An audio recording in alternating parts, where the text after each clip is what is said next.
the number one magnesium mistake that nearly everyone makes. If you're taking magnesium to fix your sleep or your anxiety or a muscle tension like a muscle cramp and it's not working, you might be unknowingly making a massive mistake. Look at the back of your magnesium supplement bottle.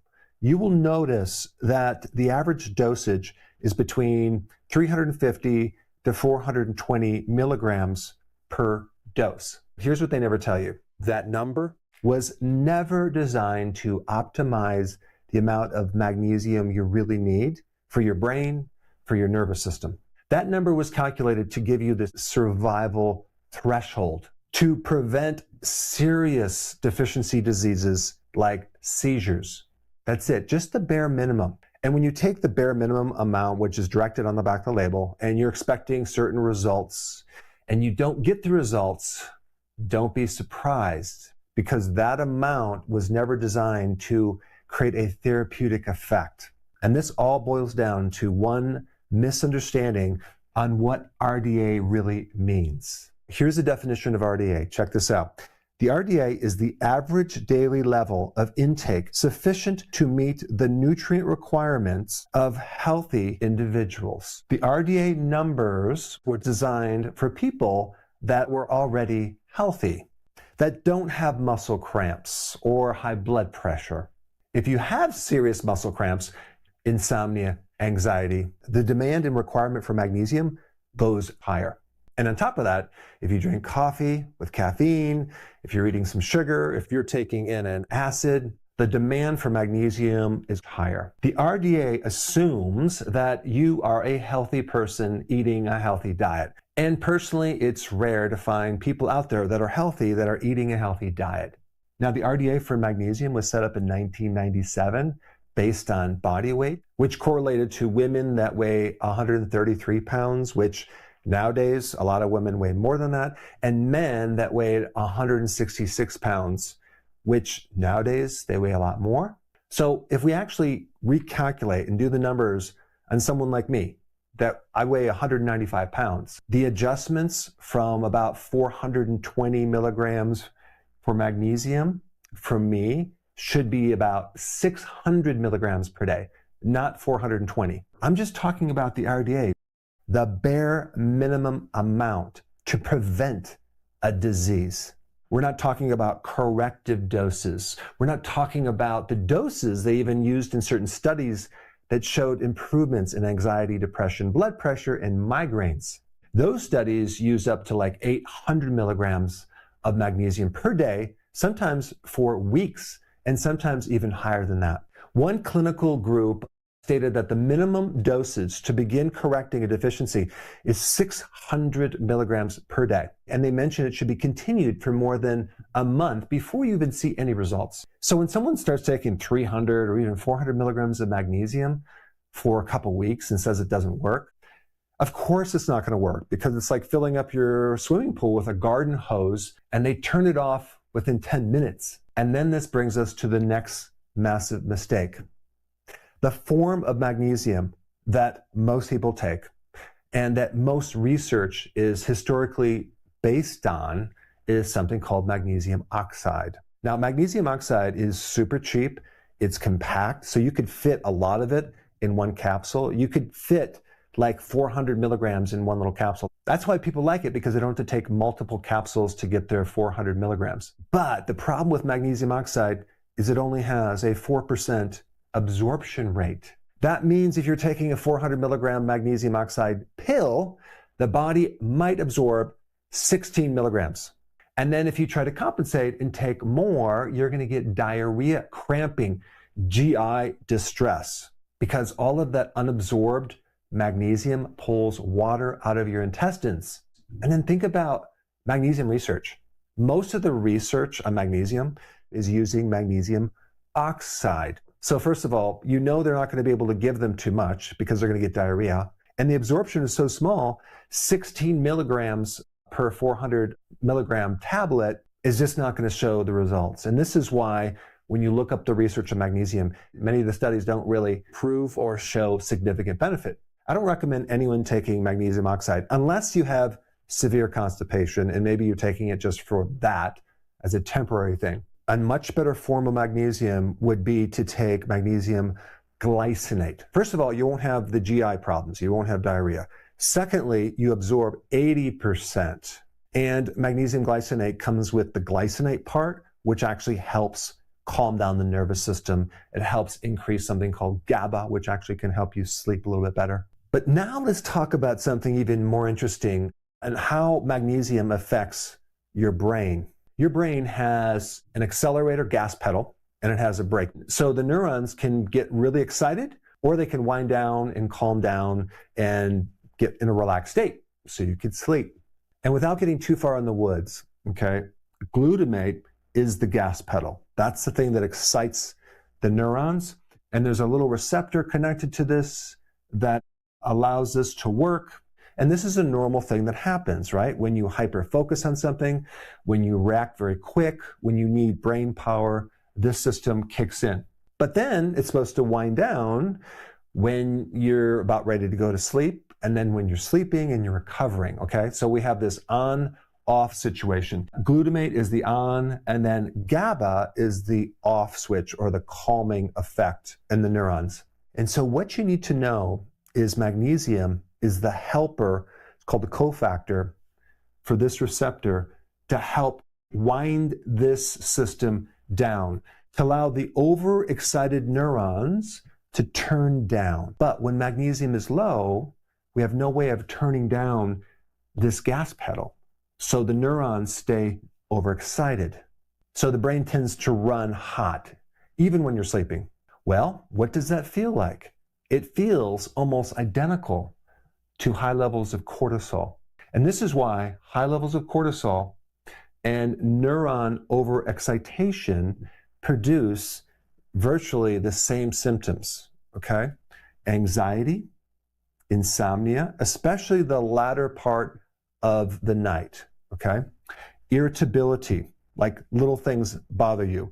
You tend to crave certain things, racing thoughts, cramping in your calves or your feet or a Charlie horse, palpitations that can lead to arrhythmias. So in other words, all of these symptoms could be either a cortisol issue, which is a stress issue, or something going on in the brain that can't turn off. And most people assume it's just cortisol. So they might take ashwagandha, they might take other things, adaptogens to help calm them down, and sometimes it works, sometimes it doesn't. Sometimes I even take magnesium, 400 milligrams, and they might feel a little bit better. But for a lot of people, the problem might not be cortisol, it's this over here, in which case you're going to need a lot more magnesium to turn that thing off. Because a lot of people, if they have these symptoms, are not in a healthy state. So one of the most frustrating things for people is when they try to take supplements for a certain thing or vitamins and just don't see change. Well, one of the reasons is you're not taking enough. But the bigger interesting question is, are there other symptoms that can differentiate or determine if you have more of a cortisol problem or an overactive brain, okay? And the answer is yes. For cortisol, you're going to have a tendency to have more belly fat.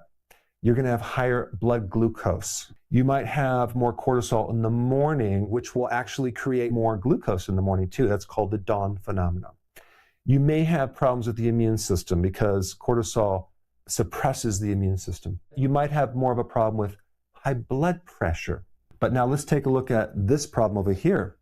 You'll have problems with insomnia despite exhaustion. So many people are exhausted, but they just can't sleep through the night, okay? That's this problem right here. It's a problem with glutamate. They have too much glutamate that just won't turn off. They might have muscle twitches. They definitely have jaw tension and bruxism, which is grinding of the teeth. Restless leg syndrome, I used to have that. But also the good thing is that if you have this, you're going to respond to magnesium within hours. If you take magnesium and it's a cortisol problem, it might take days before you see the results. The good news is both of these problems are caused by the exact same thing, a deficiency of magnesium. But to correct both of these problems, you can't just correct them by by taking the bare amounts. I mean, this relates to a lot of other vitamins too, like vitamin D. They say take 600 IUs. It's ridiculous. Or what about B1? 1.2 milligrams? Are you kidding? You're not going to create any change in the body if you're taking tiny amounts. But a really common problem with both of these issues is insomnia. Because as soon as you can't sleep, cortisol goes up. Cortisol then depletes more magnesium. The requirement of magnesium goes up. The more brain excitation happens, the more demand for magnesium. The more tapped out you are, the more insomnia you have. So it's a never-ending cycle. All because the raw material that allows this to turn off and allows this to turn off is missing. Now, this next thing is fascinating because when you go to the doctor to get your magnesium tested, it's virtually impossible to test because most of this magnesium is inside the cell. It's not in your plasma, okay? Only 1% is in your plasma. So if you're deficient in magnesium, your bones will literally dump some of the magnesium into the blood to maintain that 1%. So you cannot accurately figure out how much magnesium you have through your blood. 99% of it is not in the blood. So then someone might say, well, listen, we'll just get a red blood cell magnesium test. That way we can look beyond just the plasma, we can look in your red blood cells. Well, here's the problem with that. It's slightly better, but it's not a good test to do because of this one simple thing. 65% of the magnesium is attached to what's called ATP in your mitochondria because we desperately need magnesium to run our energy factory. That's how we make energy, with magnesium. Well, guess what? There is no mitochondria in the red blood cell. So it's not a good test to evaluate how much magnesium you have. I mean, there is a test that's not practical. You can get an IV of magnesium, and then they can measure how much is excreted from your urine. It's a whole process, but you can test it, but rarely does anyone go through the hassle of figuring that out. In one study, they found 50% of people that were deficient had normal blood magnesium levels. And this was a test that they actually did a biopsy, and they tested the tissues directly, because that's another way to figure out if you have enough magnesium, do a biopsy. A doctor named P.J. Weston gave magnesium to 50 patients with severe agitated depression. Well, guess what he found? 220 out of 250 depressed people improved. That is a 90% success rate. That study was published in the first volume of the American Journal of Psychiatry. And of course, it's been forgotten, but it's been sitting there for over 100 years. And in that study, they didn't give the 400 milligrams per day. They gave between 500 and 1,200 milligrams per day. 60% of depression nowadays is classified as treatment resistant, okay, because the drugs don't work. Well, okay, it could be something else, right? It could be a nutritional deficiency. I mean, nowadays, not only do doctors not test for vitamin deficiencies, they don't even recognize them as being important. And also, the problem is it's very difficult to get magnesium from our foods because the modern farming fertilizers with the NPK, nitrogen, phosphorus, and potassium, tend to inhibit magnesium. But we have these beautiful looking crops. Of course, they're empty of minerals, but they look good on the outside. And then, of course, on top of that, we have stress. We have caffeine, we have junk foods. All of these things deplete magnesium. Exercise depletes magnesium because it increases the demand for magnesium at a massive level, especially if you do intense exercise. So what is the solution? Very simple. Take the right form of magnesium, magnesium glycinate. And if you're trying to create a therapeutic effect, don't do just 400 milligrams once a day. Do 300 or 350 or 400 milligrams several times a day, spread out to lower blood pressure and help palpitations and arrhythmias and migraines and even seizures and even insomnia. Sometimes it takes doses 1,000 to 1,400 milligrams per day. And that is significantly more than the RDA. But now you know why, because this is just based on the bare minimum. So just try it for 30 days and prove it to yourself. If you have this problem right here, you're going to notice changes within one day. Because typically when you start beefing up your magnesium levels, within hours you start turning this off. Because with addictions and cravings, the glutamate is really driving you to these unhealthy habits. So I did create several videos on that, but I didn't talk about the magnesium. So you'll have to add that to the protocol, but I'll put those links down below.